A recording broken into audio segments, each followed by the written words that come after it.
The Wonderful Wizard of Oz by L. Frank Baum. Chapter 22.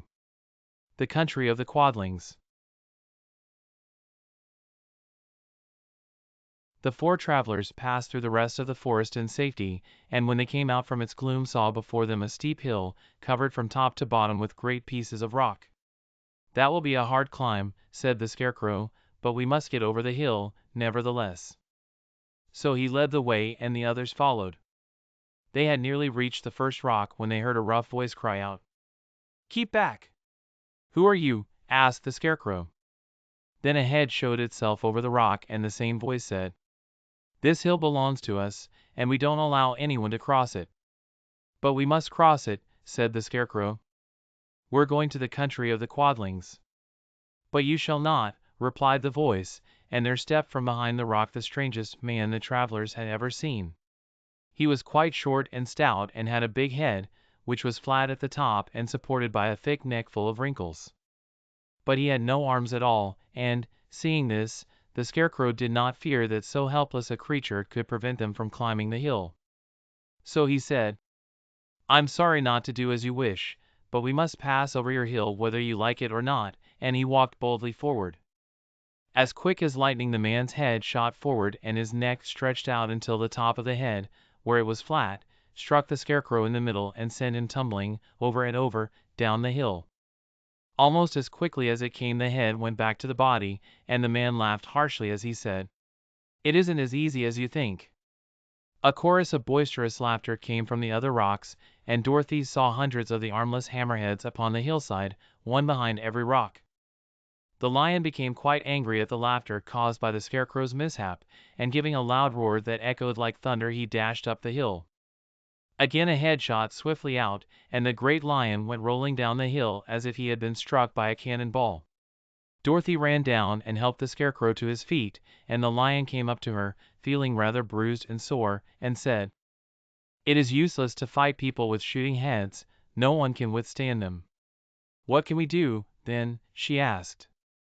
"Call the winged monkeys," suggested the Tin Woodman. "You have still the right to command them once more."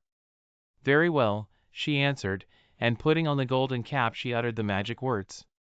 The monkeys were as prompt as ever, and in a few moments the entire band stood before her. "What are your commands?" inquired the king of the monkeys, bowing low. "Carry us over the hill to the country of the Quadlings," answered the girl. "It shall be done," said the king, and at once the winged monkeys caught the four travelers and Toto up in their arms and flew away with them.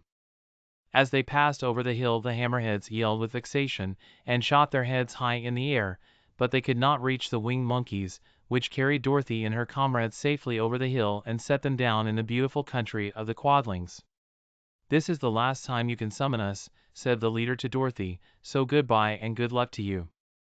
"Goodbye, and thank you very much," returned the girl, and the monkeys rose into the air and were out of sight in a twinkling. The country of the Quadlings seemed rich and happy. There was field upon field of ripening grain, with well-paved roads running between, and pretty rippling brooks with strong bridges across them. The fences and houses and bridges were all painted bright red, just as they had been painted yellow in the country of the Winkies and blue in the country of the Munchkins.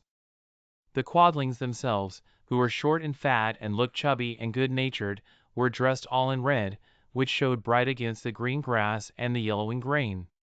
The monkeys had set them down near a farmhouse, and the four travelers walked up to it and knocked at the door. It was opened by the farmer's wife, and when Dorothy asked for something to eat the woman gave them all a good dinner, with 3 kinds of cake and 4 kinds of cookies, and a bowl of milk for Toto. "How far is it to the castle of Glinda?" asked the child. "It is not a great way," answered the farmer's wife. "Take the road to the south and you will soon reach it."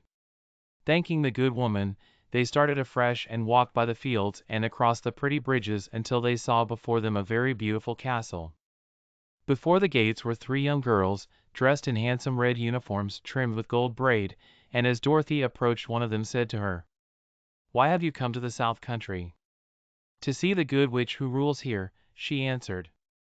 "Will you take me to her?" "Let me have your name and I will ask Glinda if she will receive you." They told who they were, and the girl soldier went into the castle. After a few moments she came back to say that Dorothy and the others were to be admitted at once. I hope you have enjoyed this production of The Wonderful Wizard of Oz by L. Frank Baum. This is the 22 of 24 chapters. If you would like to see other books presented in this style, please leave your suggestions in the comments. Only public domain stories can be considered. Like and subscribe.